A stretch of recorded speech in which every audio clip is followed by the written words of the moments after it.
बिस्मिल्लाहिर्रहमानिर्रहीम। अस्सलाम वालेकुम। आप मेरा यूट्यूब चैनल देख रहे हैं। As an autobiographical novel George Eliot का the mill on the floss के नावल में से क्वेश्चन है। ये उसके एंगल्स हैं। आए इसको देखते हैं कि वो कैसे ऑटोबायोग्राफिकल नावल है the mill on the flaws. Autobiographical कहते हैं मुसन्नफ़ा की ज़ाती ज़िंदगी से लिया गया सारे वाक़यात और हालात। तो ये क्वेश्चंस के बाद इसको यहाँ से हम देखेंगे। The ripest fruit of George Eliot's artistic genius, पका हुआ फल जॉर्ज इलियट की फ़नकाराना जीनियस जहानत का। The mill on the floss has been regarded by many critics as the most autobiographical novel of the authoress. यानी बहुत से क्रिटिक्स ये समझते हैं कि ये एक स्वान हयात यानी उसकी अपनी ज़ाती ज़िंदगी का नावल है मुसन्नफ़ा का, और ये रिपेस्ट फ्रूट है जॉर्ज इलियट की जहानत का पका हुआ फल है ये नावल। दे आर्गू, वो ये दलील देते हैं that the heroine of the novel Maggie Tulliver is in fact the fictional ego of Mary Anna Evans mean George Eliot. Critics ये कहते हैं कि जो नावल की हीरोइन मैगी टुलिवर है वो दर हकीकत अफसाने जो लिखती है जॉर्ज इलियट। फिक्शनल ईगो यानी जॉर्ज इलियट की अना, अफसानवी अना है, यानी उसकी कहानियों की अना जो है, ईगो जो है, वो मैगी टुलिवर में पेश की गई है। W.R. Nicholas goes to the extent of saying, वो इस हद तक ये कहता है कि so long as George Eliot is read, जब हम पढ़ते हैं जॉर्ज इलियट को, wise reader will turns to, और अक्लमंद पढ़ने वाले जो हैं वो मुड़ जाते हैं to the mill on the floss as the best, कि वो जॉर्ज इलियट का बेहतरीन नावल है।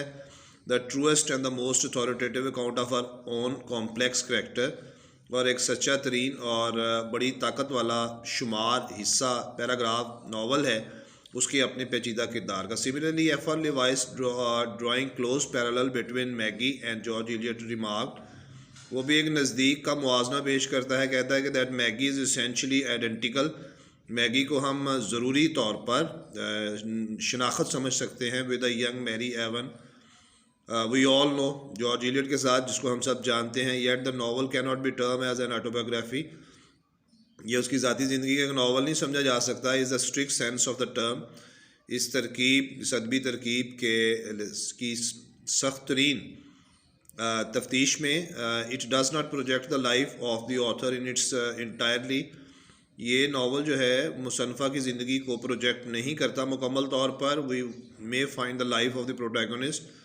जो हीरो की ज़िंदगी, हीरोइन की ज़िंदगी है इस नावल के अंदर मैगी की, कोइंसाइडिंग, मुताबिकत रखती है इन सम रिस्पेक्ट्स, कुछ पहलुओं के लिहाज से विद दैट ऑफ इलियट के साथ। But this is not sufficient to call the novel wholly autobiographical, लेकिन मुकम्मल तौर पर हम, काफ़ी नहीं है ये बात, लेकिन फिर भी हम इस नावल को मुकम्मल तौर पर ऑटोबायोग्राफिकल नहीं कह सकते। As F.R. Levice believes that the fact is that this identification, कि ये शनाख्त इज़ साउंडर, लगती मजबूत है इन आइडियाज़, ख्यालात में, then in a physical aspect, यानी जो जिस्मानी पहलू हैं उस लिहाज से उसके साथ, जॉर्ज इलियट के साथ ये नहीं मिलता। The glimpses of Eliot's early life can be found in the jubilant, झलकियाँ इलियट की इब्तदाई ज़िंदगी की पाई जाती हैं। वो क्या है? जुबिलियंट, खुशी वाली ज़िंदगी थी, एक्साइटिंग, जोश वाली थी, एंड थ्रिलिंग चाइल्डहुड, और बड़ा ही सनसनीखेज बचपना था मैगी की तरह। In the company of her brother Tom, अपने भाई टॉम के साथ। Tom to some critics is the image of Eliot's brother Essex, और कुछ क्रिटिक्स कहते हैं कि टॉम जो उसका भाई मैगी का दिखाया गया नावल में, वो जॉर्ज इलियट के असल भाई की तरफ इमेज, तस्वीर है उसकी, जिसका नाम एसेक्स था। Mister Tulliver has borrowed much from her father's Robert Evans, और मिस्टर टुलिवर के किरदार में बहुत ज़्यादा चीज़ें बोरोड, उधार ली गई हैं। उसने किससे? अपने बाप जॉर्ज इलियट ने, रॉबर्ट एवंस से। लाइक ऑफ मैगी की तरह Eliot too was an, Eliot भी एक थी मैनेजेबल चाइल्ड, एक मतलब मैनेज ना होने वाला बचपना उसका था। Who often become the but of criticism, और जॉर्ज इलियट की ज़िंदगी भी अक्सर बनती थी बट, दस्ता, मरकज़ तनकीद का, ड्यू टू हर केयरलेसनेस, क्योंकि जॉर्ज इलियट भी अपनी ज़िंदगी में लापरवाह थी, लिबास में और एड्रेस में। जस्ट लाइक मैगी जैगी की तरह Eliot did have an adventure with the gypsies, George Eliot भी खाना बदोशों की ज़िंदगी के साथ एडवेंचर कर चुकी थी, रह चुकी थी अपने घर से जाके। In the delineation of Lucy's character, Lucy के किरदार की अक्कासी करते हुए, she resembled her own sister Christina, Lucy के किरदार में उसकी अपनी सिस्टर क्रिस्टीना का रिमेंबर्ड हमें याद आता है। हु कंट्रेरी टू इलियट, जो जॉर्ज इलियट से बड़ी मुख्तलिफ थी, वॉज नीट एंड प्रिटी, साफ सुथरी और खूबसूरत थी. This resemblance is sounder in nature, habit, liking and disliking of Maggie and Eliot. तो ये मुशाबत जो है मजबूत है फितरत में, आदतों में, पसंद नापसंद में मैगी के साथ जॉर्ज इलियट की. However the only sound incidental identification, हादसाती शनाख्त एक जो है between Maggie and Eliot is in respect of Stephen Maggie के ताल्लुकात में हमें नज़र आती है. Just as Maggie had a scandal with Stephen के साथ उसका स्कैंडल था, Eliot had the same with Lewes. एक बंदा लिवॉयस था, उसके साथ जॉर्ज इलियट हमारी मुसन्नफ़ा का भी ताल्लुक था. With whom she kept living for 24 years, जिसके साथ वो 24 साल रही. Without having any regular marriage, बगैर किसी शादी के. तोबा तोबा तोबा तोबा. बोथ वर सोशली डिसरप्टेड, दोनों माशरती तौर पर डिसरिप्यूटेड, बेइज्जत हुए थे. एंड एक्स कम्युनिकेटेड, और उनसे गुफ्तगू तर्क कर दी गई थी. एक्स कम्युनिकेटेड, लाताल्लुकी कर दी गई थी. Both were innocent and had fallen a prey to the false convention of the society. George Eliot और जिसके साथ ये रही थी 24 साल, मोहतरमा, ये क्या था जी इनके साथ, फॉलन अ प्रे, ये शिकार हो गए थे फॉजल्स, उन पथरीली रस्मों का माशरे की. Maggie did not commit any moral act, कोई गैर अखलाकी अमल नहीं करती. And Eliot's resolutions to live with Lewes, और जॉर्ज इलियट हमारी जो मुसन्नफ़ा है उसका लिवॉयस बंदे के साथ रहना was based on human values, इंसानी कदरों पर था. And laws of human heart, और इंसानी दिल के कवानीन पर था. वाह जी वाह, बड़ी बात है. Since Lewes Lewes' wife had deserted him, जबकि लिवॉयस जो बंदा था हमारी इस मुसन्नफ़ा मौजूदा के साथ, ये देख रहे हैं अंग्रेज़ हमें किस किस तरह की चीज़ें पढ़ने के लिए दे रहे हैं. ऐसी ख़वातीन जिन्होंने ज़िंदगी ऐसे गुजारी हैं और उनकी चीज़ें हम पढ़ रहे हैं आगे. इस्लामिक चीज़ें पढ़नी चाहिए, इंसानी चीज़ें पढ़नी चाहिए. जो लिवाइस साहब थे उसकी बीवी हैड डिजर्टेड हिम, उसने उसको बर्बाद वीरान कर दिया था. Eliot thought that he had a right to establish relations with some other women, तो इलियट ने सोचा कि ये दुरुस्त है टू एस्टैब्लिश रिलेशंस, उसने ताल्लुक़ कायम किया विद सम अदर वुमेन, किसी और औरत के साथ. The scandals of both Eliot and Maggie, दोनों का जो स्कैंडल है, लेड टू देयर एलिनिएशंस, उनको अलैदगी की तरफ ले जाता है उनके भाइयों से, एसेक्स और टॉम रिस्पेक्टिवली. टॉम मैगी से दूर चला जाता है और एसेक्स, जॉर्ज इलियट अपने भाई एसेक्स से दूर चली गई थी हकीकी ज़िंदगी में. Eliot lived with Lewes till his death, मौत तक वहाँ उसके साथ रही. Whereas Maggie was made to renounce Stephen, और मैगी से कहा गया कि वो तरक करे स्टीफन को. हर लव, उससे प्यार. And met an accidental death, और वो बेचारी भी हादसाती मौत मरी. But this involves Eliot's moral scheme. इसमें जो मैगी को इस तरह दिखाया गया एंड पे, इसमें उसकी जॉर्ज इलियट की एक अखलाकी मनसूबा था. Though she had a scandalous life with Lewes, George Eliot की भी लिवॉयस नामी बंदे के साथ एक स्कैंडलस ज़िंदगी थी, बदनाम ज़माना. And she never approved of such a life, लेकिन उसने अपनी कहानियों में ऐसी ज़िंदगी की रजामंदी जाहिर नहीं की, ना हमायत की है. And she punished her women, और वो अपनी औरतों को नावल्स के अंदर सज़ा देती है, even the slightest moral lab, हत्ता कि हल्की सी अखलाकी गलती पर भी. Because she knew that deviation from social convention, क्योंकि वो समझती है कि माशरती रस्मों से डेविएशन, तजावज़ करना, लीड्स टू डेवस्टेशन, तबाही की तरफ ले जाता है. एंड एनिहिलिएशन, एनिहिलिएशन कहते हैं फना हो जाना. वन मीट सोशल डेथ, जब कोई आदमी माशरती मौत मरता है. वन डाइज फॉर एवर, तो एक आदमी हमेशा के लिए मर जाता है. The Maggie's spiritual conflicts are identical with that of Eliot, के मैगी के जो रूहानी तजादात हैं उनकी शनाख्त की जाती है जॉर्ज इलियट के साथ. George Eliot externalized her mental trauma, George Eliot externalize बाहर ला के रख देती है अपने जहनी सदमे को, बाय ट्रांसमिटिंग, उसको तब्दील करके इट टू मैगी के अंदर रख के.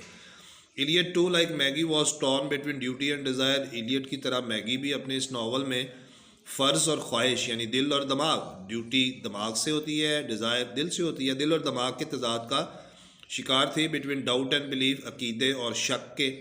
इलियट वॉज नॉट डॉगमेटिक, वो अकीदा परस्त नहीं थी. बिकॉज ऑर्थोडॉक्स क्रिश्चियंस बिलीव, क्योंकि आम जो ईसाई अकीदे थे, did not satisfy her inquisitive nature, उसकी तजस्सुस वाली फितरत को मुतमिन नहीं कर पा रहे थे. She wanted to analyse everything, वो हर चीज़ का मुतालिया करना चाहती थी, तजिया करना चाहती थी on the basis of intellect, जहानत की बुनियाद पर.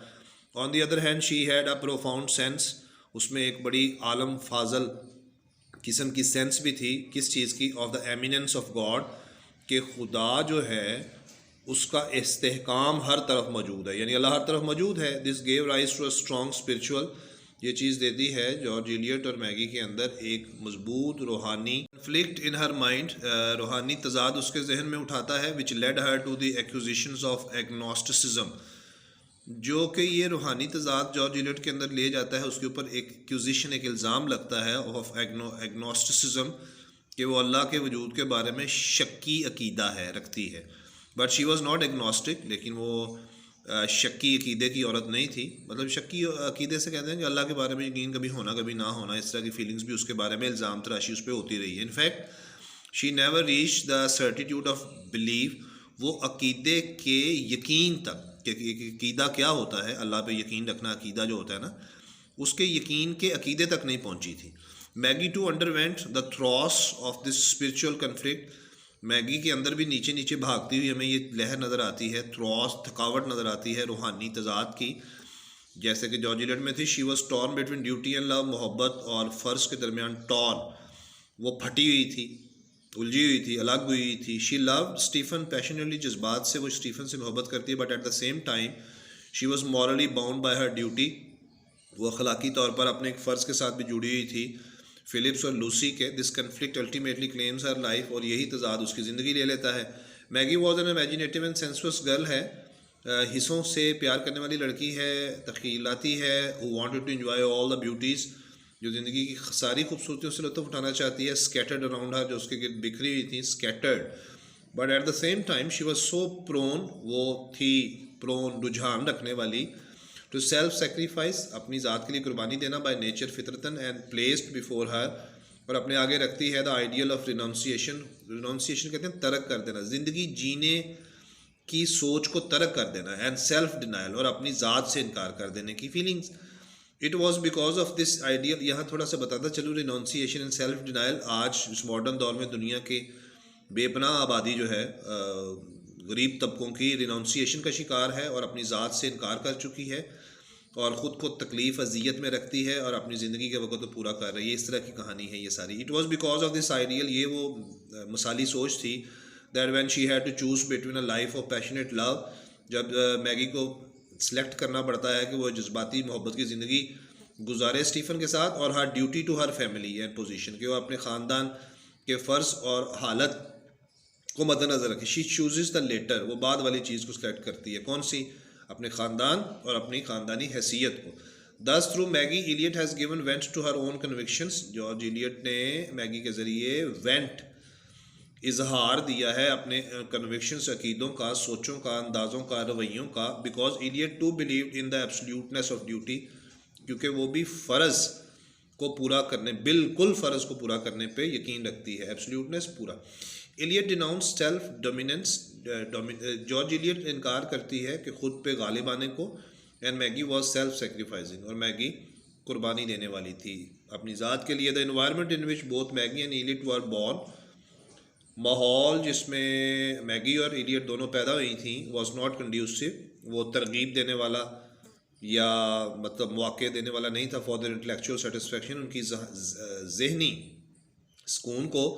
सुकून के लिए मुनासिब नहीं था। Both were ahead of their time, वो दोनों अपने वक़्त से आगे थी, मैगी भी और इलियट भी। Eliot intellectual potentialities, George Eliot की जहनी जो सलाहियतें थी, were too much for the environment, उस माहौल के लिए थी, round her to develop them, जिसमें वो अपने आप को आगे लेके जा सकती है या परवान चढ़ सकती। सिमिलरली मैगीज़ पोटेंशियलिटी वीकेंड, मैगी की सलाहियतें भी कमज़ोर हो जाती हैं इन द डिस्करेजिंग सर्कमस्टांसिस, हौसला शिकनी करने वाले हालात में। She had thrust for knowledge, इल्म के लिए उसके अंदर प्यास है, but poverty never gave her way to progress, लेकिन गुर्बत उसको मौका नहीं देती आगे बढ़ने का और तरक्की का। ये तो बड़ा इंटरनेशनल डायलेमा है, मसला है भाई। द मेंटल क्यूटनेस, जहनी मासूमियत, द क्लिंगिंग अफेक्शनेटनेस, क्लिंगिंग ने चिमटने वाली मोहब्बतें, अफेक्शनेटनेस, द एम्बिशियस नेचर, वो ख्वाहिश वाली फितरत, द थ्रस्ट फॉर नॉलेज, इल्म की प्यास, द लव ऑफ म्यूज़िक,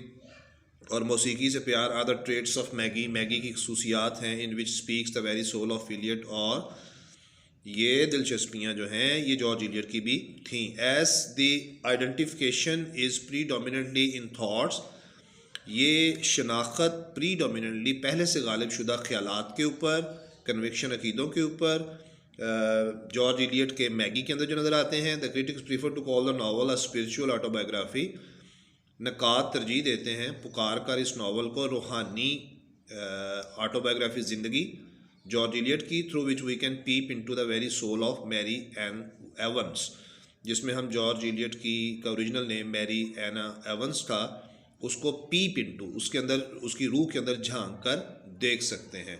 ये इस तरह के ख्यालात हैं जी। अंग्रेज़ी लिटरेचर मुझे तो पसंद नहीं है, फ्रैंकली स्पीकिंग। इसमें कोई इतनी आउटस्टैंडिंग बातें नहीं हैं, अखलाकियात के इर्द गिर्द और वल्गैरिटी के इर्द गिर्द घूमने वाली चीज़ें हैं।